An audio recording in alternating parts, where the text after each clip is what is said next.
Ekigombe cha Fathers Union nicho kishaziremo kwatanisa no murisa Reverend Herbert byona nebye awekanisa ya C.O.U Katete Parish Church of Uganda erushango mburebezi wankore sandeje bagihereze Abashaija okuburra kwayebembera Reverend Canon Captain James tumwesije wala watatu yamunije wao ubwo manyango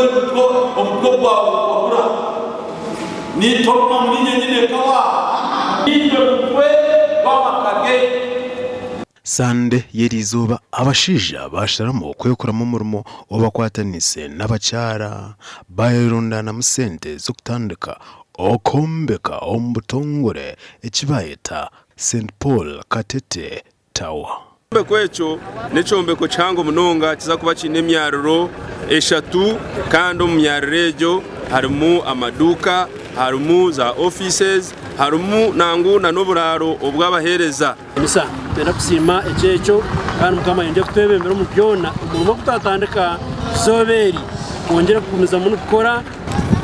abasizo kwiza omukanisa tukana yina ruhanga kandi ukubo yine ruhanga kayawe odi kaje nenda kusima ranga abo murisa nanakachibo ka Fathers Union n'abatereka research nenda kusima omburizi owaburira wargahare kamwenje yona twaza omurshema armashirka Girls Secondary School aba bashiramo kusima mukamaranga abibirungi ebyabayikizeho na munonga cyayika ombi kwatirine nibyo kushoma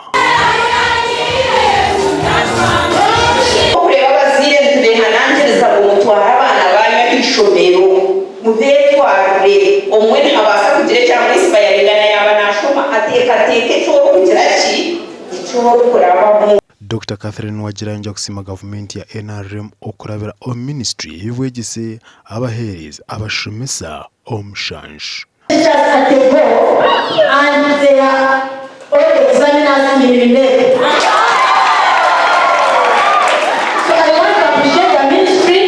of educational sports for the support they have given us. Aggregate 13 byona nesima mukama onyebembira buko kurya tarwe kari mbenta kubasi re 13 omumunana etindi tire korezi as max as inkozere we would aim high hati we aim for 8 konkaninjira nagezaho abashomesa bakatamwa amani minji munonga wa TV West ndi Senyomo Gideon na Michael atwachire.